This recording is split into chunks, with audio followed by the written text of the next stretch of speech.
आप सभी को मेरी तरफ से नमस्कार। आप लोग जेके मीडिया देख रहे हैं और हम हर खबर से आपको रूबरू करवाते हैं और हर चीज़ के ऊपर हम लोगों ने नज़र रखी हुई है। वहीं अगर वाइन ट्रेडर्स की बात करें तो जिस तरह से कई सारे राज्यों में सरकारों द्वारा परमिशन दे दी गई है और आप देख भी रहे हैं कि कई सारे राज्यों में जो है कई सारा रेवेन्यू जनरेट भी हुआ है इस कारण।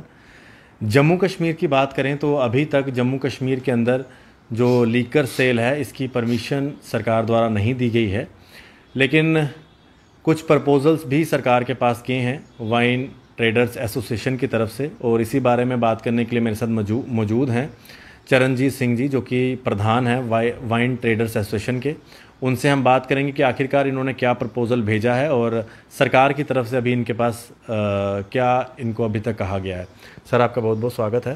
थैंक यू जी।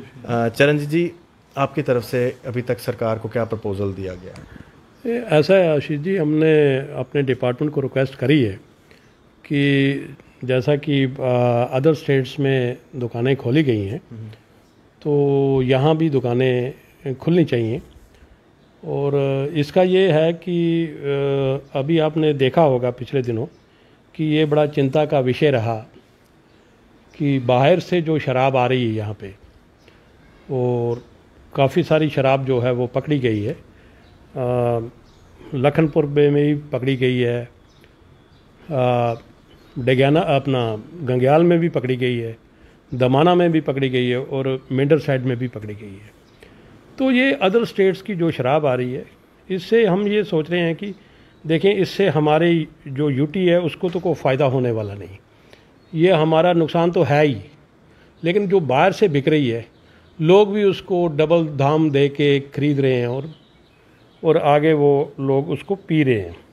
और उसके बरक्स अगर हम देखें तो साइड बाय साइड जो हमारी इलिसिट लीकर है, जो लान जिसको बोलते हैं, वो भी काफ़ी मिकदार में निकलना शुरू हुई।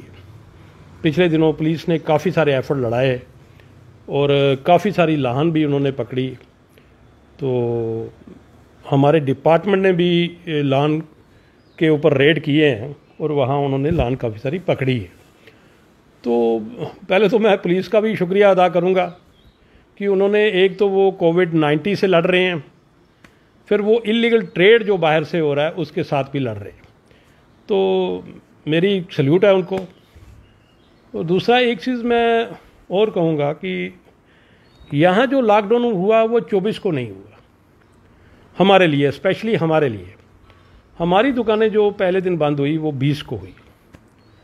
तो जो हमारे प्रधानमंत्री नरेंद्र मोदी जी हैं, उन्होंने जब ये लॉकडाउन 24 को किया तो उसमें कुछ गाइडलाइन छोड़ी, जैसे कि उन्होंने ट्रेडर्स को कहा कि अपने एम्प्लॉइज़ का ध्यान रखें, अपने लोगों को कहा कि अपनी सराउंडिंग का ध्यान रखें।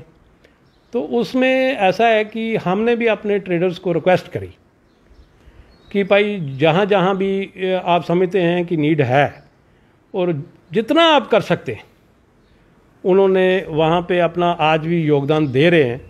और हम ये कभी नहीं ये चाहा हमने कि भाई इसको बड़ा नेम फेम के साथ जोड़ा जाए, ऐसा नहीं है। तो एक चीज़ और बताऊं कि जो हमारे एम्प्लॉइज़ हैं, हमने उनकी सैलरी जो है वो इंटैक्ट रखी हुई है।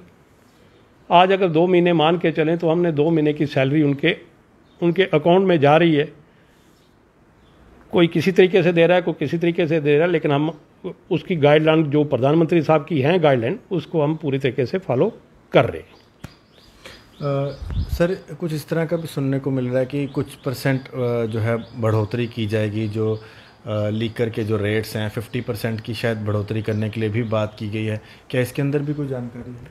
नहीं, अभी तक तो मुझे ये कंफर्म नहीं है, लेकिन हो सकता है। देखो, जो गवर्नमेंट गाइडलाइन बनाएगी तो वो तो हमें फॉलो करने हैं, क्योंकि ये एक पूरा प्रेरोगेटिव जो रहता है वो गवर्नमेंट का रहता है।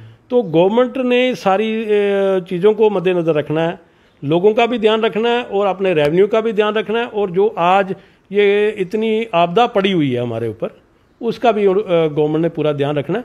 तो मेरा ख्याल है कि शायद लगता है, मेरे को भी किसी ने बताया है, लेकिन हो सकता है इसमें कुछ बढ़ोतरी हो जाए। तो अगर होगी तो वो तो उसको तो लागू करना है। सर, कोविड-19 से जहाँ पर सब लोग अपनी तरफ से कंट्रीब्यूशन कर रहे हैं, वाइन एसोसिएशन की तरफ से, आपकी तरफ से भी जो एलजी रिलीफ फंड है, जो स्टेट गवर्नमेंट का रिलीफ फंड है, वहाँ पर भी कंट्रीब्यूशन की गई, तो आपकी एसोसिएशन ने भी एक बड़ा कंट्रीब्यूशन किया, इसके बारे में भी थोड़ा जानकारी दें। आशीष जी, बहुत अच्छी बात कही आपने। मैं तो इस चीज़ को बड़ा गौरव समझता हूँ अपने ऊपर कि एक चीज़ मैं बताऊँ कि हमने एक 2015-16 में शायद एक गवर्नमेंट के आगे प्रपोजल रखा, ये टोटली इनिशिएटिव एसोसिएशन का था कि हम भी कुछ थोड़ा सा साइड बाय साइड समाज के लिए करेंगे। तो हमने ये प्रपोजल रखा और गवर्नमेंट ने इसको क्लिक किया। तो उसमें हम 2500 रुपये महीना जो है हमारी एक दुकानदार दे रहा है, जो under social responsibility corpus fund के अंडर है, और मैचिंग अमाउंट जो है वो गवर्नमेंट दे रही है।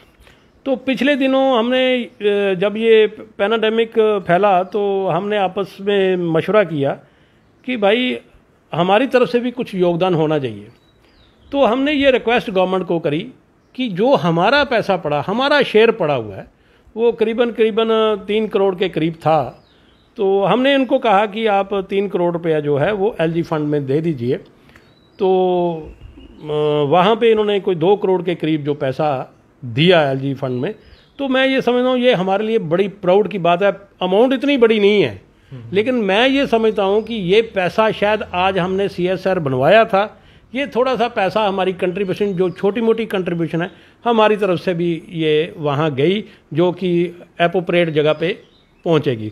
जहाँ तक एलजी साहब का सवाल है, एलजी साहब ने बड़ी सीधा स्पष्ट तरीके से कहा हुआ है कि हमारे किसी भी आदमी को कोई प्रॉब्लम नहीं होनी चाहिए जो इस यूटी का बाशिंदा है, और उसका पूरा ध्यान रखा जा रहा है, वो पूरा पालन किया जा रहा है, वो एडमिनिस्ट्रेटिव लेवल पे भी, हर जगह पे भी। और मैं ये समझता हूँ कि ये एक बहुत बड़ी अच्छी बात है और ये हमारे लिए बहुत गर्व की बात है, मैं ये समझता हूँ। और हमने इसमें एलजी साहब का थैंक्स भी अदा किया कि भाई अगर आपने हमारी ये छोटी सी जो भेंट थी इसको कबूल किया। सर, एक बिल्कुल आखिरी सवाल, आपके जो दुकानें हैं, वाइन शॉप्स हैं, लिकर शॉप्स हैं, वहाँ पर कई सारे ऐसे लोग हैं जो दूर दराज के काम करने वाले हैं और लॉकडाउन की वजह से आपकी दुकानें लगातार बंद है, तो उनकी तनख्वाह में कोई कमी ना आए, इसके बारे में भी आप पूरा ध्यान रखे होंगे? बिल्कुल, हमने पूरे जितने भी हमारे एम्प्लॉइज़ हैं, हमने अपने पूरे ट्रेडर से रिक्वेस्ट करके रखी हुई है कि किसी भी जो भी हमारा एम्प्लॉइज़ है, जो उसकी सैलरी है, जो हम उसको सैलरी देते हैं, वो उसकी सैलरी अगर वो कहे कि मेरे अकाउंट में डालनी है, उसके अकाउंट में जा रही है, या वो जिस तरीके से भी लेना चाहे हम उसको पूरे तरीके से पे कर रहे हैं, उसमें कोई कोताही नहीं बरती जा रही। हम पूरी गाइडलाइन को फॉलो कर रहे हैं जो हमारे ऑनरेबल प्राइम मिनिस्टर साहब ने दी। बहुत बहुत शुक्रिया चरणजीत जी बात करने के लिए। वाइन ट्रेडर्स एसोसिएशन के प्रधान चरणजीत सिंह जी हमारे साथ बात कर रहे थे। बिल्कुल आखिर में मैं एक बात करना चाहूँगा, सरकार शराब की दुकानें खोलती है या नहीं खोलती है, खोलने के बाद जितना मर्जी % उसके ऊपर उनके रेट्स की बढ़ोतरी करती है, वो सरकार की मर्ज़ी है। लेकिन इसी बीच में मैं एक छोटी सी बात आप लोगों से करना चाहूँगा, जब भी शराब की दुकानों की बात आती है या फिर शराब के कारोबार से जुड़े हुए लोगों की बात आती है, तो लोग पता नहीं क्यों उनको किसी अलग नज़र से देखते हैं। लेकिन अगर बात की जाए शराब एसोसिएशन, वाइन एसोसिएशन की, तो इस आपदा की स्थिति में 2 करोड़ रुपए की राहत राशि के अंदर इन्होंने अपनी तरफ से कंट्रीब्यूशन भी दिया है। इसके अलावा इनकी तरफ से पता नहीं कितनी ही एम्बुलेंसेस भी दी गई हैं, और उसके अलावा जो डी एडिक्शन सेंटर्स होते हैं उसके लिए भी लगातार ये एसोसिएशन काम कर रही है। तो हर बार किसी चीज़ को नेगेटिव तरीके से ही देखना नहीं चाहिए। वाइन ट्रेडर्स एसोसिएशन की तरफ से ये काम भी किए जा रहे हैं। देखते रहें जेके मीडिया। आशीष कोहली, जेके मीडिया के लिए, जय हिंद।